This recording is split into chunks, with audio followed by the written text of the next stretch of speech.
आज सकाळी 8 वाजता जवळपास पोलिसला माहिती मिळाले होते.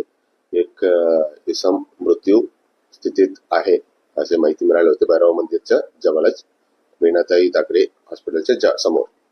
त्या ठिकाणी पोलीस टीम लगेच रवाना केलेली आहे. तिकडे जाऊन खात्री केली असताना मृतकचे नाव बबलू शेगडेवाळे असे आहे. ते बिगारी काम करणारे माणूस होते. त्यांच्यावर दागणे टोचून मारलेले दिसून आले. त्यानंतर आम्ही तिकडच्या आजूबाजू सगळं पुरावा वगैरे गोळा करून खात्री केली असताना त्यांच्यामध्ये असे करणारा माणूस आहे. त्यांचे नाव आहे विकास छेत्री म्हणून आहे. ते पण बिगारी काम करणार आहे. त्यांचे निष्पन्न झालेले आहे. त्यांना पण आम्ही ताब्यात घेतलेले आहे.